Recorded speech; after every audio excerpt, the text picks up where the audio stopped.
2011 সালে উত্তরবঙ্গ উন্নয়ন দপ্তর শুরু হয়েছিল, তৈরি হয়েছিল উত্তরবঙ্গের বিভিন্ন বঞ্চনার হাত থেকে মুক্তি করার জন্য। কিন্তু দীর্ঘ বছর বিগত সরকার শাসন কার্য চালাবার পরেও আমরা দেখলাম 5,107 কোটি টাকার মাত্র খরচ করেছে, বরাদ্দ সেই মতো করেনি। শুধুমাত্র পাবলিসিটি নেওয়ার জন্য, উত্তরবঙ্গের মানুষের সেন্টিমেন্ট নেওয়ার জন্য এই দপ্তরটা এক প্রকার খুলে রেখেছিল। যদি এই অর্থবর্ষে 1,821 কোটি টাকা বরাদ্দের ঘোষণা মাননীয় মন্ত্রী মহাশয় করছেন। স্যার, উত্তরবঙ্গ নিয়ে বলতে গেলে অবশ্যই পাহাড়, ডুয়ার্স, শিলিগুড়ি করিডর, সীমান্ত অর্থনীতির কথা বলতেই হবে। যদি না বলি আমার বক্তব্য অসম্পূর্ণ থেকে যাবে। কারণ উত্তরবঙ্গ শুধুমাত্র একটি প্রশাসনিক অঞ্চল নয়, এটি উত্তর পূর্ব অঞ্চলের প্রবেশদ্বার, আন্তর্জাতিক বাণিজ্যের করিডোর এবং পূর্ব ভারতের অন্যতম বাণিজ্য কেন্দ্র। কিন্তু দুঃখের বিষয়, এই বাজেটের সাথে এই পরিকল্পনাগুলোর অনেকটা সাদৃশ্য দেখতে পাচ্ছি না। স্যার, আমি স্পেসিফিক উত্তরবঙ্গ করিডোরকে নিয়ে যদি বলি, কৌশলগত গুরুত্ব এবং অর্থনৈতিক পরিকল্পনার অভাব। নেপাল, ভুটান, বাংলাদেশ সহ উত্তর পূর্ব ভারতের সাথে যোগাযোগের এই অঞ্চলকে কেন্দ্র করে এখানে লজিস্টিক হাব থেকে শুরু করে আন্তর্জাতিক মানের মালবাহী truck terminal, cold chain network এবং বহুমুখী রপ্তানির কেন্দ্র এখানে করা যেতে পারত।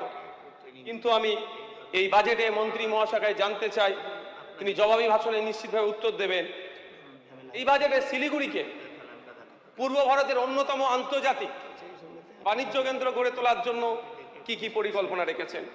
সীমান্ত অর্থনীতি স্যার, সম্ভাবনা আছে ব্যাপক, কিন্তু কাজে লাগানো হচ্ছে না। উত্তরবঙ্গের একাধিক জেলা সীমান্তবর্তী, সীমান্ত লাগোয়া জেলা, সুতরাং এখানে কৃষিজ থেকে শুরু করে পর্যটন এবং ক্ষুদ্র শিল্পকে যথেষ্ট সম্ভাবনা আছে, আমরা সেরকমভাবে কাজে লাগাতে পারছি না। স্যার, পাহাড় স্থিতিশীল উন্নয়ন কোথায়? দার্জিলিং, কালিম্পংয়ের মানুষ দীর্ঘদিন ধরেই শান্তি, উন্নয়ন এবং কর্মসংস্থানের প্রত্যাশায় আছে, কিন্তু আমরা তাদেরকে সে জায়গা থেকে বিমুখ করে রেখে দিয়েছি। স্যার, পাহাড়ের জন্য প্রয়োজন উচ্চমানের স্বাস্থ্য পরিষেবা, আধুনিক শিক্ষা প্রতিষ্ঠান। ওই গত সরকার দার্জিলিং হিল ইউনিভার্সিটি দিলেও ডিপার্টমেন্ট নাই, ফ্যাকাল্টি নাই, এই ধরনের প্রয়োজন নাই। তথ্য প্রযুক্তি এবং দক্ষ উন্নয়ন কেন্দ্র, পরিবেশ বান্ধব ইকো ফ্রেন্ডলি ট্যুরিজম দরকার, নিরাপদ পানীয় জলের ব্যবস্থা, ভূমি যে ধস হয় সেটা প্রতিরোধের জন্য অত্যাধুনিক পরিকাঠামো, স্থানীয় যুবকদের জন্য কর্মসংস্থান। সেই বিষয়টা দীর্ঘমেয়াদী কোনো পরিকল্পনায় বাজেটের মধ্যে লক্ষ্য করলাম না। স্যার, ডুয়ার্স, পর্যটনের বিপুল সম্ভাবনা আছে, কিন্তু পরিকাঠামো অপর্যাপ্ত। স্যার, সেই লক্ষ্যে ডুয়ার্সের যেহেতু পর্যটনের ব্যাপক সম্ভাবনা আছে, আমি কয়েকটি প্রস্তাব বা কয়েকটি বিষয় আমি জানতে চাই। পর্যটকদের জন্য আন্তর্জাতিক মানের হোমস্টে সেখানে কতগুলি আছে? স্থানীয় যুবকদের জন্য কর্মসংস্থানের কি ব্যবস্থা আছে? হোমস্টে, ইকো ট্যুরিজম এবং স্থানীয় যারা উদ্যোক্তা আছে তাদেরকে কি কি ফ্যাসিলিটি দেওয়া হচ্ছে, সেই বিষয়টাও এখানে থেকে যাচ্ছে। কারণ এই উন্নয়ন তখনই হবে ডুয়ার্সের যদি স্থানীয় মানুষজন এই উন্নয়ন যজ্ঞে সামিল হয়। নাহলে কলকাতা বা বিভিন্ন বাইরের আউটসাইডার গিয়ে ওখানে হোমস্টে বানাবে, ওখানে হোটেল বানিয়ে মুনাফা নিয়ে চলে আসলে স্থানীয় মানুষদের সেই অর্থে কোনো লাভবান হবে না। স্যার, আমি সরকারের কাছে কয়েকটা বিষয় জানতে চাই। শিলিগুড়িকে আন্তর্জাতিক লজিস্টিক হাব তৈরি করার জন্য রোডম্যাপ কোথায়? সীমান্তবর্তী জেলাগুলোর পৃথক পৃথক উন্নয়নের জন্য কি কি পরিকল্পনা আছে? পাহাড়ে কর্মসংস্থান বৃদ্ধির জন্য কি কি পদক্ষেপ নেওয়া হচ্ছে? উত্তরবঙ্গকে আন্তর্জাতিক পর্যটন কেন্দ্র গড়ে তোলার জন্য কি কি পদক্ষেপ গ্রহণ করছে?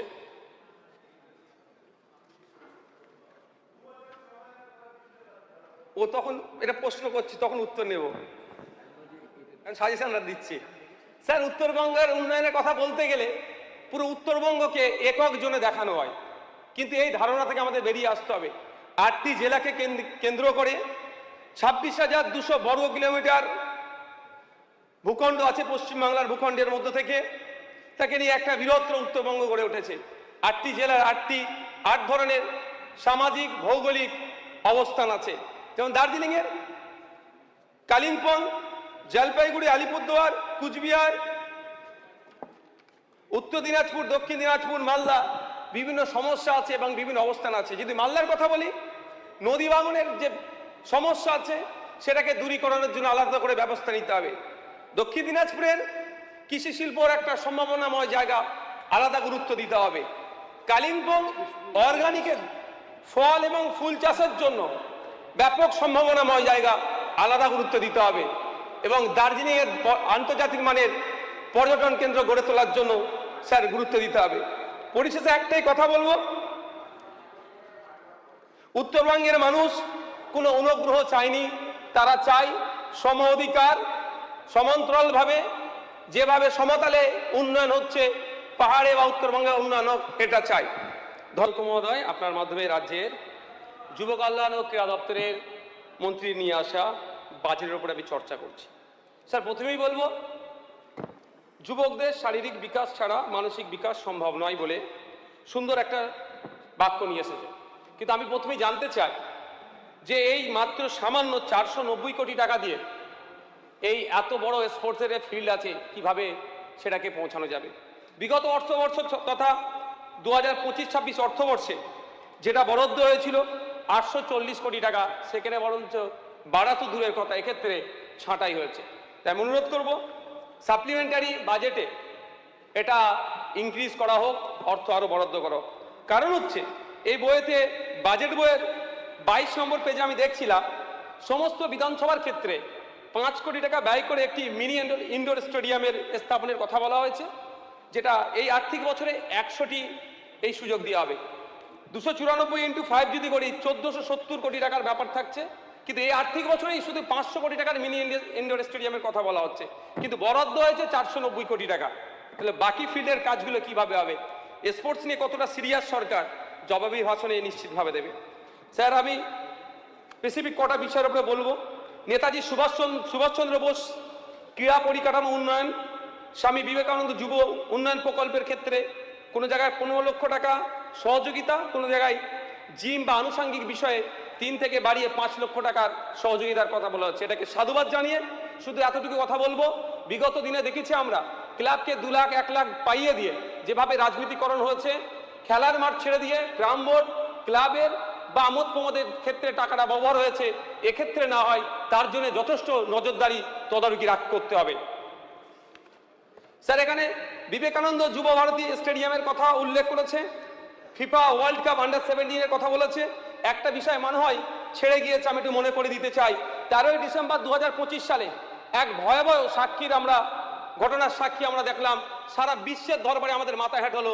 একটা বিশ্বের অন্যতম শ্রেষ্ঠ প্লেয়ার মেসিকে নিয়ে এসে যেভাবে তাকে অপমান করা হলো, এবং শুধু অপমান নয়, সাথে সাথে যারা গাটের টাকা খরচ করে টিকিট কেটে যারা গেল, যত সময় তার পারফরমেন্স দেখতে পেল না, কিন্তু মূল উদ্যোক্তাকে অ্যারেস্ট করা হয়েছে, তারপরে সে জামিন পেল, কিন্তু এখনো পর্যন্ত কারণটা কি কারণে কি হয়েছে, এবং যারা টিকিট কেটে খেলা দেখতে গিয়েছে তাদের টিকিটের টাকা ফেরত দেওয়ার ব্যাপারেও কোনো বিবেচনা বা আলোচনা, কোনো শব্দ এই বাজেটে দেখলাম না। আমি আশা করব মন্ত্রী মহাশয়ের কাছে এই বিষয়টা তদারকি করা দরকার, প্রয়োজনে তদন্ত কমিটি গঠন করে টাকাটা কিভাবে ফেরত দেওয়া যায় যারা টিকিট কেটে গিয়েছিল সে বিষয়টা দেখার।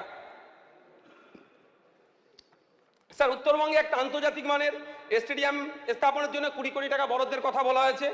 অবশ্যই সাধুবাদ জানাই, কারণ উত্তরবঙ্গে বারবারে আমরা দেখছি অবহেলিত হচ্ছে। আমি তো মনে করি কলকাতায় যে ধরনের ফুটবল নামি দামি ক্লাবগুলো আছে, উত্তরবঙ্গে কেন নাই?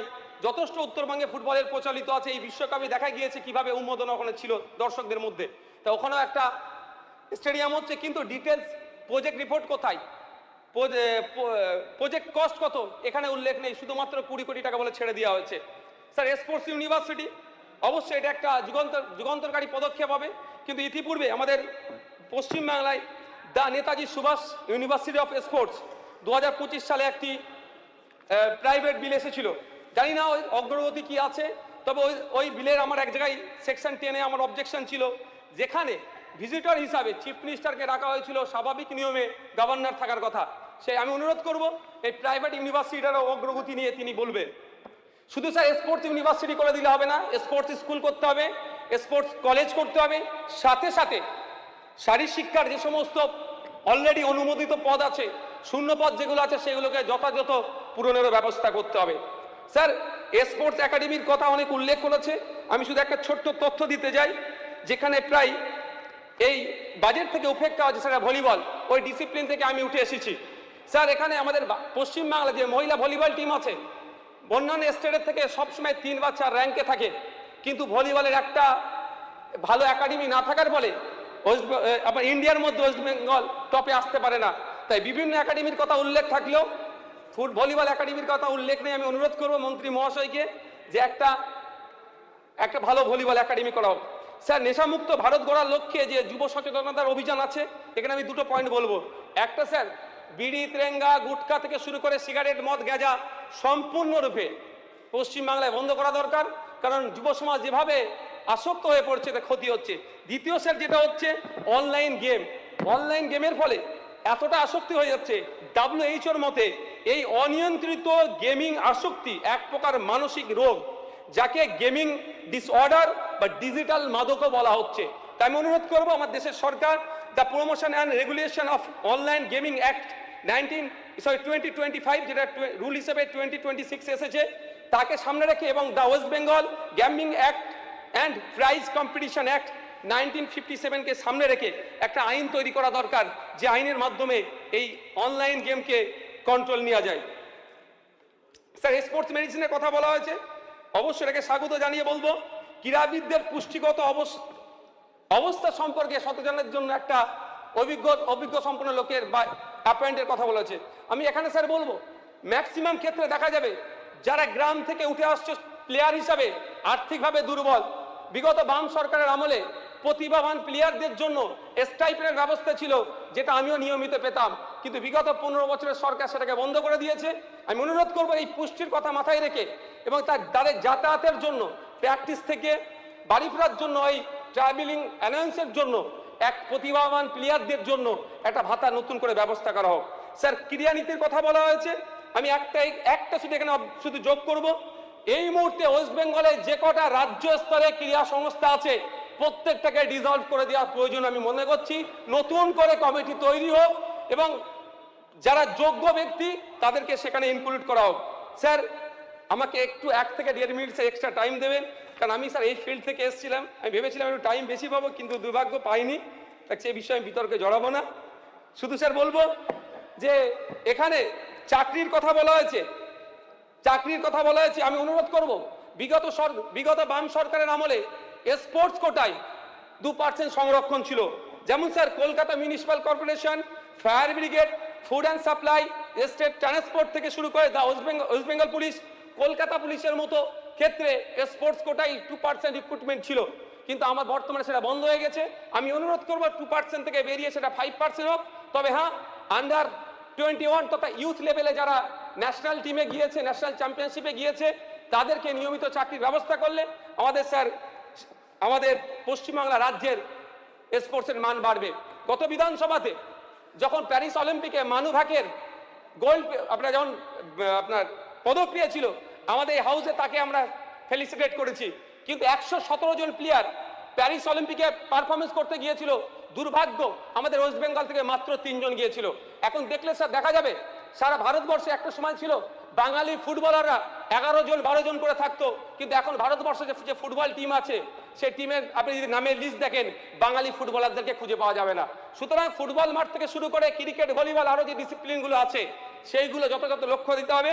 পরিশেষে স্যার আমার একটাই দাবি, আমাদের ভাঙড় বিধানসভাকে একটা সময় মারামারি হানাহানি হিসাবে দেখানো হতো, কিন্তু অ্যাকচুয়াল ওখানকার যে ক্রীড়া প্রতিভা আছে, অসামান্য ক্রীড়া প্রতিভা, তাদের নিজস্ব উদ্যোগে তারা যথেষ্ট রাজ্য এবং জাতীয় স্তরে পারফর্মস করেছে।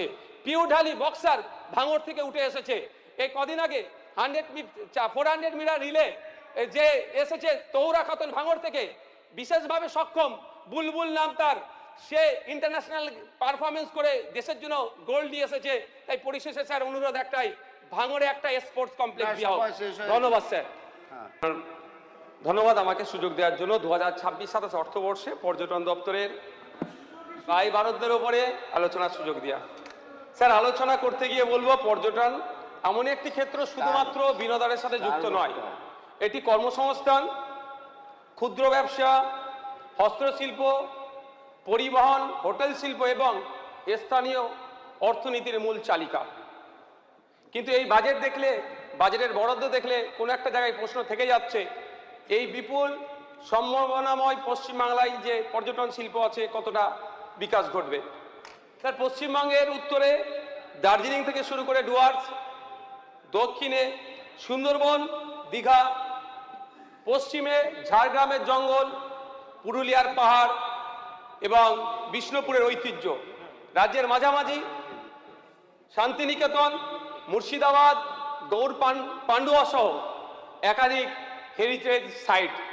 এত কিছু থাকার পরেও কিন্তু আমরা লক্ষ্য করছি পর্যটন ক্ষেত্রে আয়ের নিরিখে আর যে প্রথম সারি যে রাজ্যগুলো আছে সেখান থেকে আমরা পিছিয়ে যাচ্ছি কেন, এর উত্তর আমাদেরকে খুঁজে বার করতে হবে।